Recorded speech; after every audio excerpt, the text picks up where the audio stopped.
도널드 트럼프 미국 대통령과 제롬 파월 연준 의장, 원래 서로 간섭하면 안 되는 사람들이죠. 그런데 트럼프 대통령은 지난해 백악관 재입성 이후 틈날 때마다 파월 의장을 괴롭혔습니다. 금리를 내려라, 금리를 내려라.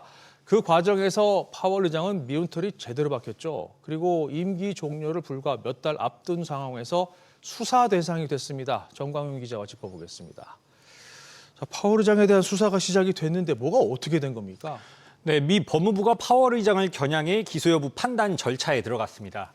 파월 의장은 영상 메시지를 통해 지난 9일 대배심 소환장이 도착했고 형사 기소를 당할 수 있다는 통보를 받았다고 밝혔는데요.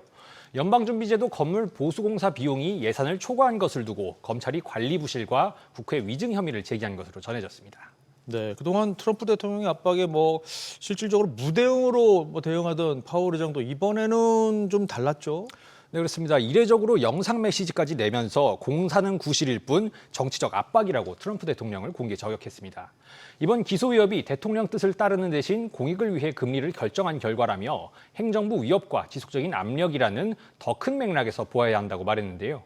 월스트리트 저널은 파월이 수년간 트럼프의 맹렬한 비난에 사태 악화를 피하는 방식으로 대응해왔지만 이제 끝났다면서 그가 이번 수사를 연준 독립성에 대한 정면 도전으로 규정했다고 보도했습니다. 또 파월 의장이 수사 압력을 공론화한 배경에 대해 감정적, 개인적 차원을 넘어 그 자체로 금리 결정 요인들을 이해하려는 투자자들이 알아야 할 정보라고 판단한 것이라고 분석했습니다. 네, 수사 지시를 하지 않았다는 게 백악관의 설명인데 트럼프 대통령은 어쨌든 더 노골적으로 속내를 드러냈습니다.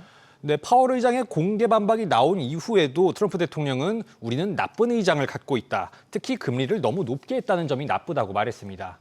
이어 연준 건물 보수 예산을 수십억 달러나 초과했다면서 파월 의장은 무능하든지 부패했든지 둘 중 하나라고 비난했는데요. 곧 자리에서 물러나길 바란다며 차기 의장을 몇 주 안에 지명할 것이고 금리를 내릴 수 있는 사람을 원한다고 말했습니다.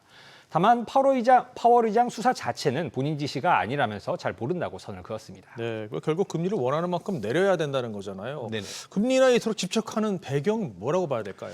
네, 이에 대해 블룸버그는 트럼프 대통령이 올해 중간 선거를 앞두고 경제를 활성화하기 위해 큰 폭의 금리 인하 필요성을 강조해왔다고 보도했습니다. 이어 공화당은 지난 중간 선거에서 참패했다면서 유권자들은 높은 생활비에 우려를 표했고 오는 11월 선거에서 다시 주요 쟁점이 될 가능성이 높다고 설명했습니다. 월스트리트 저널은 더 나아가서 이마저 핵심이 아니고 권력에 관한 문제라고 분석했습니다. 트럼프 대통령은 다른 연방기관과 권한의 경계를 꾸준히 허물어왔다고 지적했는데요. 연준 금리 결정에도 발언권이 있어야 한다고 주장해왔다며 이번 조사는 파월 후임자에게 보내는 메시지이기도 하다고 설명했습니다. 결국 귀결되는 문제는 연준의 독립성 훼손인데 연준 내부에서는 어떤 반응이 나오고 있습니까? 네, 백악관 영향력에서 상대적으로 자유로운 지역 연방은행 총재들 중심으로 파월 의장 지지 목소리가 높습니다. 할 말을 다 했다, 명예의 전당에 올라야 한다는 얘기들이 나왔는데요. 닐 카시가리 미니애폴리스 총재는 차기 의장은 통화 정책이 적절한지 나머지 위원들에게 최선의 주장을 펼쳐야 할 것이라며 의장도 금리 결정에 한 표만 행사할 수 있고 그 의견을 무조건 따를 필요도 없다는 점을 꼬집었습니다. 어차피 파월 의장 임기 만료가 다가온 상황에서 차라리 후임 의장이 백악관에 좌지우지되지 않게 밀어주겠다는 움직임도 있습니다. 연준의 실질적 2인자인 존 윌리엄스 뉴욕 연은 총재는 대통령이 지명하는 인물이 낮은 인플레이션과 최대 고용 성장이라는 중앙은행 공식 임무를 이해하길 바란다고 말했는데요. 이어 일단 이 문을 들어서면 자신의 역할이 갖는 중요성과 실패의 결과를 이해하게 될 것이라고 확신한다고 덧붙였습니다. 네. 근데 파월 의장에 대한 지지는 연준 내부에서만 나온 건 아니죠? 네, 그렇습니다. 이창용 한 총재부터 크리스틴 라가르드 유럽 중앙은행 총재까지 주요국 중앙은행 수장들이 파월 지지 성명에 서명했고요. 그에 앞서 벤 버냉키, 앨런 그리스펀 등 전 연준 의장들을 비롯해 역대 미 행정부 경제정책을 설계했던 인사들도 민주당, 공화당 가릴 것 없이 같은 의견들을 내놨습니다. 월가에서도 비슷한 목소리가 나왔는데요. 제이미 다이먼 JP모건 CEO는 연준에 대한 신뢰가 훼손되는 건 기대 인플레이션을 끌어올리고 시간이 지나면 금리를 상승시킬 가능성이 크다면서 역효과를 경고했습니다. 네. 이번 상황이 트럼프 대통령의 의도와는 아예 반대로 흘러갈 수 있다라는 관측도 나옵니다. 네, 이미 공화당 상원의원 5명이 공개적으로 반발하고 나섰습니다. 네. 이 가운데 특히 은행위원회 소속인 톰 틸리스 의원이 트럼프의 연준 인사를 저지하겠다고 밝히면서 실제로 인준 절차가 교착 상태에 빠질 가능성도 있습니다. 파월 의장 임기는 올해 5월이면 끝나지만 연준 이사로서 임기가 오는 2028년까지 남았다는 점도 중요한데요. 월스트리트 저널은 그가 관례를 깨고 이사로 남아서 후임자에게 부담이 될 수도 있다며 트럼프 측근 일부는 오히려 그런 결과를 본인들이 더 부추긴 셈이 됐다고 본다고 보도했습니다. 이와 관련해 도널드 콘 전 연준 부의장은 파월의 영상 메시지는 나는 아무데도 가지 않는다. 당신들이 연준을 망치게 내버려 두지 않겠다는 것 같다고 평가하기도 했습니다. 예. 앞으로 연준 이사진 구성에도 좀 변수가 많은데 이건 어떻게 될까요? 네, 트럼프 대통령이 케빈 헤셀 백악관 국가경제위원장이나 케빈 워시 전 연준 이사 등 외부 인사를 차기 의장으로 임명하려면 일단 연준 이사회부터 앉혀야 합니다. 누구 후임이 될지가 여기서 핵심인데요.